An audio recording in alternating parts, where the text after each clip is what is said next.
Bismillahirrahmanirrahim. Assalamualaikum warahmatullahi wabarakatuh. Pemirsa yang dirahmati Allah, dalam kajian Kristologi kali ini kita akan membahas tentang bahasa Arab kemusyrikan Bambang Nursena dengan topik Logos. Dr. Bambang Nursena membacakan Injil Yohanes 1 ayat 1-3 dalam bahasa Arab yang lancar. Wow. Fil bati'il kanal kalimah wal kalimatu kana indallah wa kana kalimatullah hadza kana fil bati'i indallah kullu shay'in bihi kana wa bi ghairi lam yakun shay'un mimma kan. Pada mulanya adalah firman, dan firman itu bersama-sama dengan Allah, dan firman itu adalah Allah. Ia sejak semula, sejak kodim, sejak kekal bersama dengan Allah. Segala sesuatu diciptakan oleh Dia, artinya segala sesuatu diciptakan oleh firman itu. Dan tanpa firman itu tidak ada sesuatu pun yang jadi dari segala yang dijadikan. Inilah maknanya keilahian Yesus. Dia ingin memperlihatkan bahwa Injil Yohanes pasal 1 ayat 1-3 adalah bukti keilahian Yesus yang keluar dari Allah dan adalah Allah. Dia tidak tanggung-tanggung. Injil yang dia kutip adalah Injil yang membawa-bawa nama murid Yesus, yakni Yohanes. Benarkah Yohanes mengajarkan ajaran penyembah berhala yang bertentangan dengan ajaran gurunya? Pemirsa, manusia yang masih waras di dunia ini akan geleng-geleng kepala menyaksikan keanehan ini. Pemirsa, Allah tidak pernah mewahyukan Yohanes pasal 1 ayat 1-3 dan tidak pernah menginspirasi siapapun di dunia ini untuk menuliskan Yohanes pasal 1 ayat 1-3. Walaupun Dr. Bambang Nursena membacakan dengan bahasa Arab yang lancar, Allah tidak pernah mewahyukan bahwa pada mulanya adalah Yesus atau Logos. Yesus itu bersama dengan Allah dan Yesus itu adalah Allah. Na'udzubillah min dzalik. Inilah permainannya Bambang Nursena. Pemirsa yang budiman, Allah dalam wahyunya di kitab manapun di muka bumi ini tidak pernah mengatakan, "Hai Bani Israel," atau "Hai umat manusia, aku ini adalah Yesus." Karena Allah adalah Yesus, Yesus adalah Allah.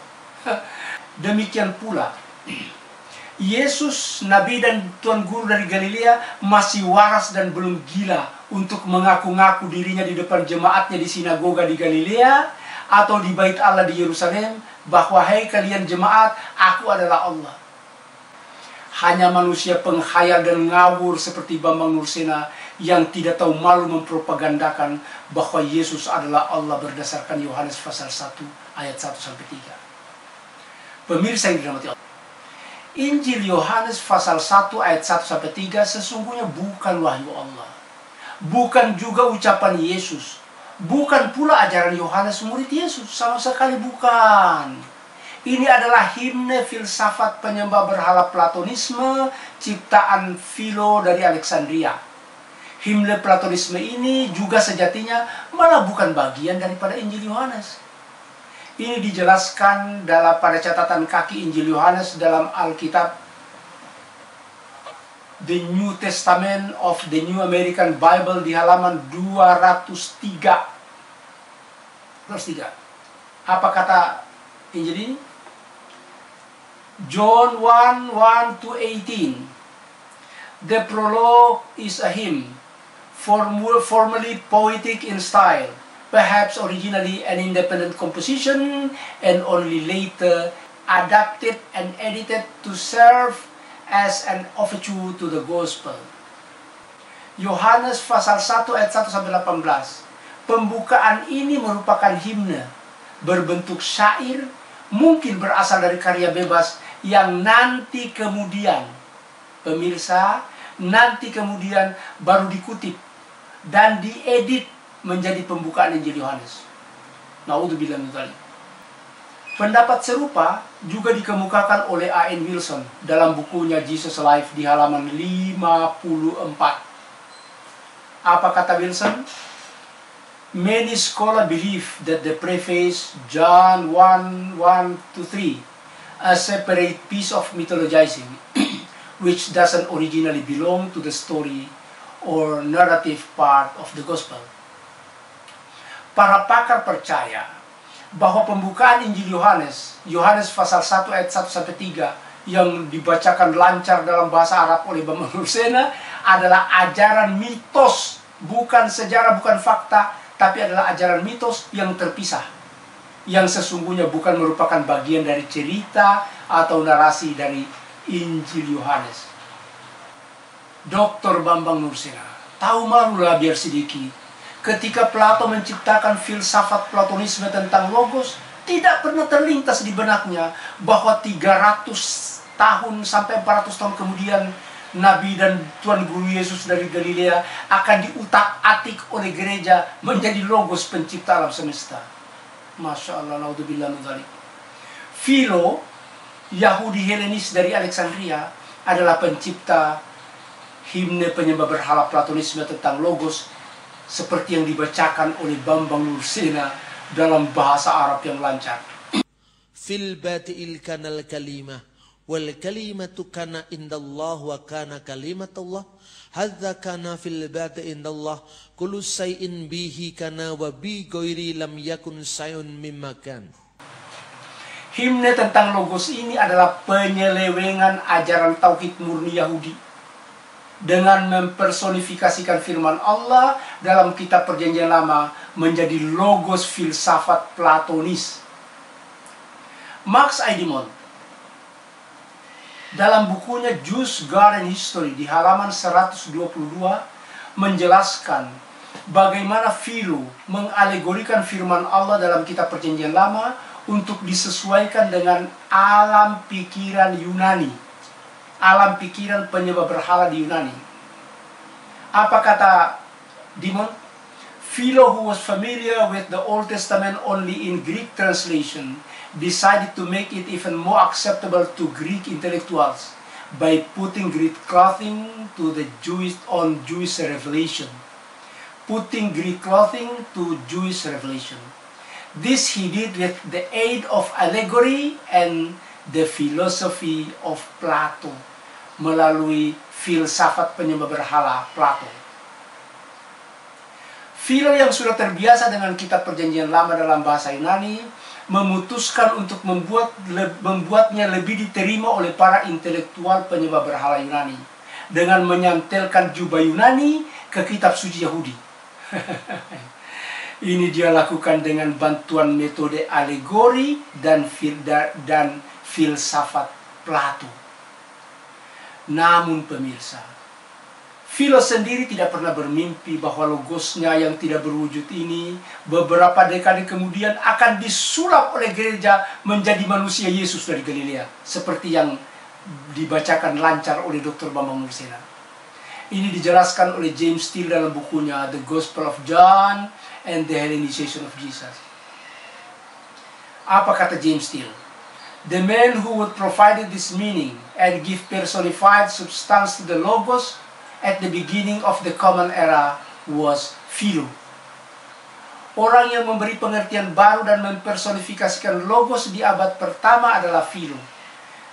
Ingat, Philo sudah mulai mempersonifikasikan logos, mempersonifikasikan firman. Logosnya Philo yang impersonal dan merupakan Tuhan kedua yang berasal dari Tuhannya Plato ini kemudian oleh gereja disulap menjadi Yesus, manusia yang lengkap dengan tulang dan daging. Naudzubillah min dzalik. Ini dijelaskan oleh Marvin R. Vincent dalam bukunya Word Study in the New Testament. John's logos is a person with a consciousness of personal distinction. Philos is impersonal. Logosnya Injil Yohanes adalah manusia yang memiliki kesadaran, sementara logosnya Philo adalah impersonal atau tidak berbentuk. Perhatikan bagaimana jurus gereja menyulap Tuhan Guru Yesus menjadi logosnya filsafat penyembah berhala Platonisme. Firman itu telah menjadi manusia dan diam di antara kita, dan kita telah melihat kemuliaannya, yaitu kemuliaan yang diberikan kepadanya sebagai anak tunggal Bapa. Anak tunggal Bapa penuh kasih karunia dan kebesaran. Yohanes pasal 1 ayat 14. Pemirsa yang dirahmati Allah, ini adalah ajaran mitos Kristen yang sulit diterima sebagai kebenaran. Yesus sendiri tidak percaya bahwa dirinya logos, termasuk murid-muridnya. Ini dijelaskan oleh Maurice Casey dalam bukunya From Jewish Prophet to Gentile Gods di halaman 166. From Jewish Prophet to Gentile God. Yesus dari Nabi Yahudi menjadi Tuhan penyembah berhala. Apa kata Maurice Casey? There is a second aspect of New Testament Christology where variety is difficult to reconcile with the truth, and that is the deity and incarnation of Jesus. We have found this belief only in Johannine literature, and we must take seriously the observe of this fact. Most New Testament writers did not believe that Jesus was incarnate and divine. Neither did Jesus of Nazareth, nor did the first disciple. Pemirsa, aspek kedua dari kristologi kita Perjanjian Baru yang sulit dirujuk pada kebenaran adalah ketuhanan dan inkarnasi Yesus. Sulit dirujuk pada kebenaran. Kepercayaan ini hanya ada dalam Injil Yohanes, tidak ada dalam Injil Markus, tidak ada dalam Injil Matius, tidak ada dalam Injil Lukas. Dan kita harus mengamati dengan serius fakta ini, karena sebagian besar penulis kitab Perjanjian Baru tidak percaya bahwa Yesus adalah Tuhan atau inkarnasi Tuhan. Yesus sendiri tidak percaya bahwa dirinya adalah Tuhan dan inkarnasi Tuhan, apalagi termasuk murid-muridnya. Dr. Bambang Nursena, siapa sih yang melantik Yesus sebagai logosnya filsafat Platonisme? Bagaimana Tuhan Guru Yesus ini bisa disulap menjadi logos? Na'udzubillah min dzalik. Dan bagaimana Tuhan Guru Yesus yang siang dan malam menyembah Allah, tiba-tiba Bapak sulap menjadi Allah? Pak Bambang, apakah Bapak sedang mempertontonkan drama atau komedi sulap? Benar-benar Bapak ngawur. Umat dan bangsa Indonesia akan terperangah setelah menonton video dan menyimak video ini. Bambang Nursena, setiap saat Bapak menantang umat Islam untuk dialog teologis dan ilmiah.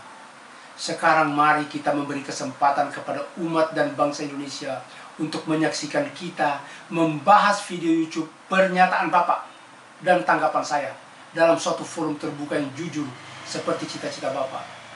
Insya Allah pemirsa akan menilai siapa di antara kita yang telah menyesatkan umat. Sekian, billahi taufiq wal hidayah. Wassalamualaikum warahmatullahi wabarakatuh.